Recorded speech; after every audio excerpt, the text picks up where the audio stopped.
ನೋಡಿ, ಕನ್ನಡ ಭಾಷೆಯ ಅವನತಿ ಇದೆಯಲ್ಲ, ಈ ಅವನತಿಯ ಸಂದರ್ಭದಲ್ಲಿ ಯಾಕೆ ಭಾಷೆ ಅವನತಿ ಹೊಂದುತ್ತಾ ಇದೆ ಎಂಬುದರ ಕುರಿತು ಗಂಭೀರವಾಗಿ ಅಧ್ಯಯನ ಮಾಡಿ ವರದಿಯನ್ನು ಸಿದ್ಧ ಮಾಡಿ ಸರ್ಕಾರಕ್ಕೆ ಸಲ್ಲಿಸುವುದು ಕನ್ನಡ ಅಭಿವೃದ್ಧಿ ಪ್ರಾಧಿಕಾರದ ಅನೇಕ ಕೆಲಸಗಳಲ್ಲಿ ಒಂದು. ಈ ಅರ್ಥದಲ್ಲಿ ನಾವು ನಲಿಕಲಿಯ ವರದಿಯನ್ನು ನಾವು ಈಗಾಗಲೇ ಕೊಟ್ಟಿದ್ದೇವೆ. ಇನ್ನೊಂದು ತಮಗೆ ಗೊತ್ತಿದ್ದ ಹಾಗೆಯೇ ಸುಮಾರು 1,62,000 ಮಕ್ಕಳು 10ನೇ ತರಗತಿಯಲ್ಲಿ ಫೈಲ್ ಆಗಿದ್ದಾರೆ. ಪರೀಕ್ಷೆಗೆ ಬರೆದ ಮಕ್ಕಳು 7,7,5 ಲಕ್ಷ. ಅದರಲ್ಲಿ 1,62,000 ಮಕ್ಕಳು ಫೈಲ್ ಆಗಿದ್ದಾರೆ ಅಂತಂದರೆ ಸುಮಾರು 22% ಮಕ್ಕಳು ಫೈಲ್ ಆಗಿದ್ದಾರೆ ಅಂತ ಅರ್ಥ. ಇದು ತುಂಬ ಆತಂಕಕಾರಿಯಾದ್ದು. ಆಮೇಲೆ ಕಾರವಾರ, ಉಡುಪಿ, ದಕ್ಷಿಣ ಕನ್ನಡ ಜಿಲ್ಲೆಗಳಲ್ಲಿ ತರಗತಿಗೆ ಬರುವ ಮಕ್ಕಳ ಮಾತೃಭಾಷೆ ಕನ್ನಡ ಅಲ್ಲ. ತುಳು, ಕೊಂಕಣಿ, ಬ್ಯಾರಿ ಭಾಷೆ, ಶಿವಳ್ಳಿ ಭಾಷೆ, ಸಿದ್ಧಿ ಭಾಷೆ, ಗೌಳಿ ಭಾಷೆ, ಹಾಲಕ್ಕಿ ಕನ್ನಡ ಹೀಗೆ ಮಾತಾಡ್ತಾರೆ. ಆದರೆ ಅಲ್ಲಿ ಪಾಸ್ ಪರ್ಸೆಂಟೇಜ್ ತುಂಬ ಚೆನ್ನಾಗಿದೆ. ಸುಮಾರು 96-97% ಪಾಸ್ ಆಗ್ತಾರೆ. ಮಂಡ್ಯ, ಮೈಸೂರಿನಲ್ಲಿ ಮಕ್ಕಳ ಮಾತೃಭಾಷೆ ಕನ್ನಡ, ಆದರೆ ಪಾಸ್ ಪರ್ಸೆಂಟೇಜ್ ಕಡಿಮೆ ಇದೆ.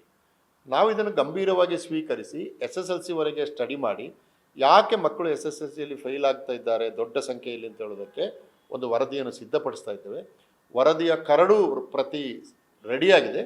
18-19ಕ್ಕೆ ಅದನ್ನು ನಾವು ಕೆಲವು ವಿದ್ವಾಂಸರ ಜೊತೆ ಸೇರಿ ಮತ್ತೆ ಕೊಡಬೇಕು. ಹಾಗಾಗಿ ನಾವು SSLCಯಲ್ಲಿ ಕನ್ನಡದಲ್ಲಿ ಮಕ್ಕಳು ಫೈಲ್ ಆಗುವುದನ್ನು ನಿಲ್ಲಿಸದೇ ಹೋದರೆ ಉನ್ನತ ಶಿಕ್ಷಣಕ್ಕೆ ಕನ್ನಡಕ್ಕೆ ಮತ್ತೆ ಯಾರು ಬರ್ತಾರೆ? ಬರೋದೇ ಇಲ್ಲ. ಹಾಗಾಗಿ ಅದೊಂದು ಯೋಜನೆ ತಯಾರಾಗ್ತಾ ಇದೆ. ಇನ್ನೊಂದು ತಮಗೆ ಗೊತ್ತಿರುವ ಹಾಗೆಯೇ ಸುಮಾರು 3,900 ಪ್ರಾಥಮಿಕ ಶಾಲೆಗಳಿಗೆ ಶತಮಾನ ಕಂಡಿವೆ. ಅಂದರೆ 1915, 20, 25ರಲ್ಲಿ ಸೃಷ್ಟಿಯಾದ ಶಾಲೆಗಳು. ಆ ಶಾಲೆಗಳ ಪರಿಸ್ಥಿತಿ ತುಂಬ ಕೆಟ್ಟದು. ಯಾಕಂದರೆ ಅವೆಲ್ಲ ಕನ್ನಡ ಮಾಧ್ಯಮ ಶಾಲೆಗಳು. ಇವತ್ತು ಖಾಸಗೀಕರಣದಿಂದಾಗಿ ಮತ್ತು ಬೇರೆ ಬೇರೆ ಕಾರಣಗಳಿಂದಾಗಿ ಕನ್ನಡ ಮಾಧ್ಯಮ ಶಾಲೆಗಳಿಗೆ ಮಕ್ಕಳು ಹೋಗ್ತಾ ಇಲ್ಲ. ಆದರೆ ಈ ಶಾಲೆಗಳು ಚರಿತ್ರೆಯ ಒಂದು ಭಾಳ ಮುಖ್ಯ ಕೆಲಸವನ್ನು ಪೂರೈಸಿವೆ ಮತ್ತು ಕನ್ನಡದ ಶ್ರೇಷ್ಠರು. ಈಗ ಮಹಾತ್ಮ ಗಾಂಧಿ ಬಂದ ಶತಮಾನ ಕಂಡ ಶಾಲೆಗಳಿವೆ. ಈ ವಿಧಾನಸೌಧವನ್ನು ಕಟ್ಟಿದ ಕೆಂಗಲ್ ಹನುಮಂತಯ್ಯನವರು ಓದಿದ ಶಾಲೆಗಳಿದೆ. ಕರ್ನಾಟಕದ ಅನೇಕ ಮುಖ್ಯಮಂತ್ರಿಗಳು, ದೇವರಾಜ ಅರಸು ಇರ್ಬೋದು, ಬಂಗಾರಪ್ಪನವರು ಇರ್ಬೋದು, ವೀರಪ್ಪ ಮೊಯ್ಲಿಯವರು ಇರ್ಬೋದು, ಇತರ ಅನೇಕರು, ಜಯತ್ ಪಟೇಲ್ ಇರ್ಬೋದು, ಇವರು ಓದಿದ ಶಾಲೆಗಳಿವೆ.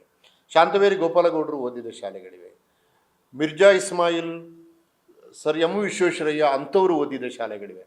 ಹಾಗಾಗಿ ನಾವು ಈ 3,900 ಶಾಲೆಗಳನ್ನು ಅಧ್ಯಯನ ಮಾಡಿ ಈಗ ತುಂಬ ಆದರ್ಶದಿಂದ ನಾವು ವರದಿಗಳನ್ನು ಕೊಡ್ತಾ ಇಲ್ಲ, ಬರೀ ಆದರ್ಶಗಳಿಂದ ಕೊಡ್ತಾ ಇಲ್ಲ. ವಾಸ್ತವವಾಗಿ ಏನು ಮಾಡ್ಬೋದು, ಅಷ್ಟು ಶಾಲೆಗಳನ್ನು ಉಳಿಸಿ ಅಂದರೆ ಉಳಿಸೋದಿಲ್ಲ. ನಾವು ಬೊಬ್ಬೆ ಹೊಡಿಬೋದು, ಆದರೆ ಉಳಿಯೋದಿಲ್ಲ. ಅದಕ್ಕೆ ಕೆಲವು ಹಿರಿಯರು ಓದಿದ ಶಾಲೆಗಳನ್ನು ಒಂದು ಈ ಹೆರಿಟೇಜ್ ಸ್ಕೂಲ್ ಅಂತ ಹೇಳ್ತಾರೆ, ಪಾರಂಪರಿಕ ಶಾಲೆ ಅಂತ ಹೇಳ್ತಾರೆ, ಪಾರಂಪರಿಕ ಶಾಲೆಗಳಾಗಿ ಅದನ್ನು ಪರಿವರ್ತಿಸಿ ಕನಿಷ್ಠ ಒಂದು 50 ಶಾಲೆಗಳನ್ನು 100 ವರ್ಷ ಕಳೆದ ಕನಿಷ್ಠ ಒಂದು 3,900 ಶಾಲೆಗಳಲ್ಲಿ ಕನಿಷ್ಠ 50 ಶಾಲೆಗಳನ್ನು ಅಭಿವೃದ್ಧಿಗೊಳಿಸಿ ಸರ್ಕಾರ ಉಳಿಸಿದರೆ ರಾಜ್ಯದ ಬೇರೆ ಬೇರೆ ಭಾಗ, ಜಿಲ್ಲೆಗೆ ಒಂದಾದರೂ ಇದ್ದರೆ ಒಳ್ಳೆಯದು. ಜಿಲ್ಲೆಗೆ ಒಂದಾದರೆ 31 ಆಗ್ತದೆ.